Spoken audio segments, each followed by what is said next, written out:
500 చెప్పినప్పుడు నాకు డౌట్ వచ్చింది మీద. అన్న నా సెల్ లొకేషన్ బట్టి కరెక్ట్ గా వచ్చింది వాళ్ళు. సరే అబ్బాయి ఫోన్ అమ్మడానికి వచ్చిండు, నువ్వు తీసుకున్నావు ఫోన్? చూస్తున్నా సార్ అంతే సార్, నేను చూస్తాను సార్ అంతే సార్. చూసేది ఏంటంటే తీసుకుందామనా? లేదు సార్, లేదు సార్, దండం పెడ సార్, అసలు నాకు తెలియదు సార్ అది. అసలు అది చూసేది ఏంటంటే తీసుకుందామనా? లేదు సార్, దండం పెడ సార్, అసలు నాకు తెలియదు సార్ అది. నా సెల్ ఉంది సార్, సార్ కావాలి సార్. ఇక మరి నాకు సెల్ ఉంది కదా, నా మీద ఎందుకు చదువుతున్నావు నువ్వు? నువ్వు అమ్మటానికి వచ్చిన అరే నాకు గుద్దలు పడింది అనుకో, నేను మంచిగా చదువుతున్నా అన్న. నాకు కూడా కోపం వచ్చింది.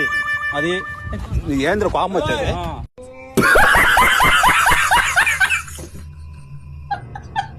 నాకైతే ప్రామిస్ ఏం తెలియదు సార్. ఫోన్ ఆయన చేతిలో ఉంది. వాళ్ళు అంటే సెల్ ఎవరి చేతిలో ఉంటే వాళ్ళు దొంగతనం చేసినాడు. ఇప్పుడు నువ్వు ఫింగర్ ప్రింట్స్ ఎవరైతే ఉన్నాయో ఇప్పుడు నేను తీసుకున్నప్పుడు అప్పుడు నాయగా ఉంటాయి సార్. మరి ఎవరు ఫింగర్ ప్రింట్స్ బొక్కలు నిజం వెళ్ళినప్పుడు ఏం చేస్తావు?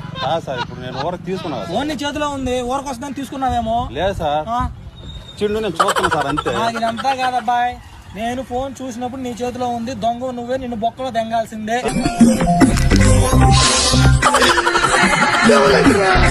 వీళ్ళిద్దరే సార్, నాకైతే తెలియదు సార్. నేను వేరే ఊరు, నా ఊరు కూడా కాదు సార్.